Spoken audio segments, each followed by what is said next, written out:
नमस्कार साथियों, स्वागत है आपका हमारे विजन आर्ट्स पटना के यूट्यूब चैनल पे। चलिए, आज का टॉपिक हमारा है लैंग्वेजेज, राजभाषा। लेकिन इससे पहले हम कुछ जानकारी इकट्ठा करेंगे। आजकल स्टेटस फेसबुक सब जगह देखते हैं 14 सितंबर को नेशनल लैंग्वेज ऑफ इंडिया के रूप में हिंदी को लगाया जाता है स्टेटस। लेकिन दोस्तों, आज से आप जो है ना, ये भ्रम छोड़ दें कि भारत का राष्ट्रभाषा हिंदी है।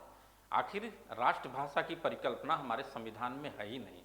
जब कॉन्स्टिट्यूशन बना था, जो ड्राफ्टिंग कमेटी के मेंबर थे 7, जिसके अध्यक्ष भीमराव अंबेडकर जी थे, 2 वर्ष 11 महीने 18 दिन में संविधान बन के रेडी हुआ। उसमें कहीं भी राष्ट्रभाषा की परिकल्पना नहीं है, राजभाषा की परिकल्पना है, जो हम देखेंगे अभी। तो देखिए, राजभाषा को हमारे संविधान में आर्टिकल 343 से 351 में रखा गया है।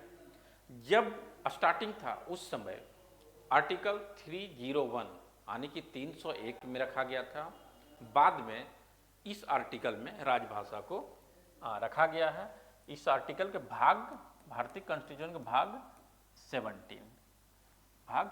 में, भाग 17 में राजभाषा की परिकल्पना है हमारे संविधान में। राष्ट्रभाषा की हिंदी बनाने की मांग अब बहुत पहले ही, जब हमारा देश आज़ाद नहीं हुआ था, जब फ्रीडम फाइटर्स लोग जैसे महात्मा गांधी जैसे लोग, महात्मा गांधी, सरदार वल्लभ भाई पटेल, सुभाष चंद्र बोस, के.एम. पनिकर जैसे बड़े बड़े महान नेता जब देश की आज़ादी में अपने आप को निछावर कर दिए थे, उस समय एक कनेक्टिंग लैंग्वेज के रूप में राष्ट्रभाषा की दर्जा देने की मांग हो रही थी कि हिंदी को राष्ट्रभाषा बनाया जाए, ताकि डिफरेंट एरिया के लोग जो है उस भाषा को समझ के और स्वतंत्रता आंदोलन में बेहतरीन तरीके से पूरे देश के हर कोने कोने से लोग शामिल हों, ताकि हम देश आज़ाद बहुत जल्द ही करा सकें।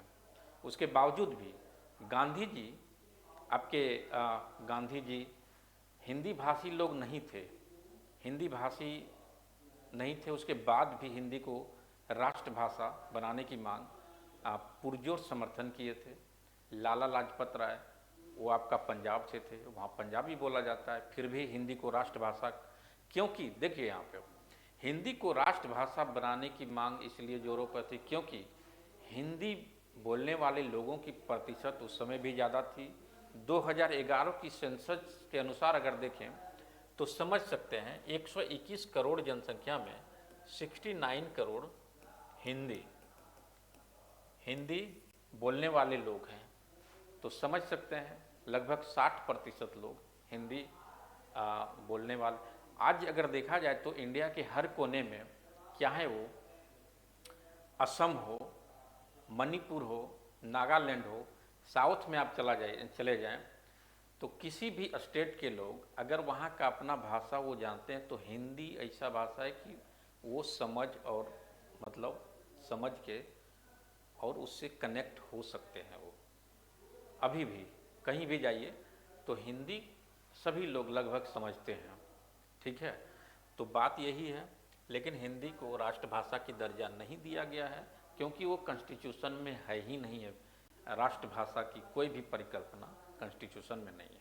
तो देखिए, हम राजभाषा डिस्कस करेंगे। तो स्टार्टिंग में जब कॉन्स्टिट्यूशन में राजभाषा की परिकल्पना थी, तो उस समय देखिए 14 लैंग्वेज जो था हमारा राजभाषा स्टार्टिंग में शामिल किया गया था, जिसमें था असमी, था बंगाली, बंगाल में गुजराती, गांधी जी गुजराती थे। उसके बाद हिंदी, सबसे ज़्यादा हिंदी बोलने वाले हमारे इंडिया में हैं। उसके बाद देखिए कन्नड़, कश्मीर, मलयालम, मराठी, उड़िया, संस्कृत, तमिल और तेलुगु, ये जो 14 लैंग्वेज था स्टार्टिंग में कॉन्स्टिट्यूशन में शामिल किया गया था, ठीक है। इसके बाद हम देखेंगे कैसे कैसे, अभी तो 22 भाषा है, तो 14 और 8 भाषा को कैसे शामिल किया गया, कब किया गया है, किस कॉन्स्टिट्यूशन अमेंडमेंट के तहत किया गया है। तो चलिए देखते हैं। उसके बाद देखिए 21st कॉन्स्टिट्यूशन अमेंडमेंट में आइए। 21st कॉन्स्टिट्यूशन अमेंडमेंट 1967, इस समय जो है सिंधी को ऐड किया गया है। सिंधी कॉन्स्टिट्यूशन में 21st constitution amendment Sindhi was added. अब टोटल मिला के आपका कितना हो गया? 15 हो गया। पहले 14 था, अब ये एक मिला के 15। उसके बाद 71st आइए, 71st कॉन्स्टिट्यूशन अमेंडमेंट 1992। यहाँ पे आपका 3 भाषा को ऐड किया गया है, 3 लैंग्वेज। कब? तो 71st कॉन्स्टिट्यूशन अमेंडमेंट 1992। कौन कौन सा लैंग्वेज को ऐड किया गया है? तो नेपाली, ये नेपाल में बोला जाता है मेनली। मणिपुरी मणिपुर में बोला जाता है।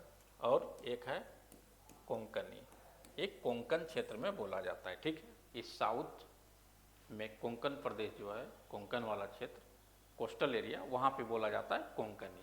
इसको आप शॉर्ट फॉर्म में याद रख सकते हैं, नमक। यानी कि नेपाली, मणिपुरी और कोंकणी कब ऐड हुआ था संविधान में? डायरेक्ट सवाल ऐसे भी पूछ लिया जाता है कि कोंकणी कब संविधान में शामिल किया गया था। तो अगर ये ट्रिक आपको पता है, नमक, तो 71st कॉन्स्टिट्यूशन अमेंडमेंट 1992 नमक को ऐड किया गया है।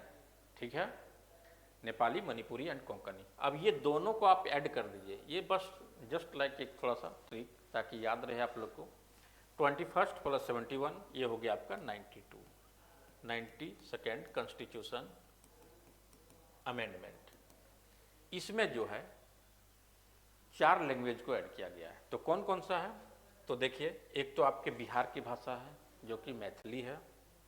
मैथिली मिथिला प्रदेश तरफ, मिथिला क्षेत्र में बोला है मैथिली। संथाली ये हमारे झारखंड में संताल प्रदेश परगना क्षेत्र है, मेनली वहाँ बोला जाता है। लेकिन बिहार के कुछ क्षेत्र में भी यहाँ पे संथाल लोग निवास करते हैं। और आपका उड़ीसा में बोला जाता है, और मेनली जाके आपका जो भी झारखंड से सटे हुए क्षेत्र हैं, वेस्ट बंगाल के आसपास में भी बोला जाता है। तो कौन सी? संथाली। उसके बाद आपका एक है बोडो एंड डोगरी। डोगरी आपका जम्मू कश्मीर की भाषा है, डोगरी जम्मू कश्मीर में बोली जाती है। ठीक है, और ये आपका बोडो, ये कहाँ की है? असम की भाषा, असम। और ये डोगरी जम्मू एंड कश्मीर। तो आप समझ गए होंगे कैसे कैसे हमारे संविधान में 22 लैंग्वेज आया।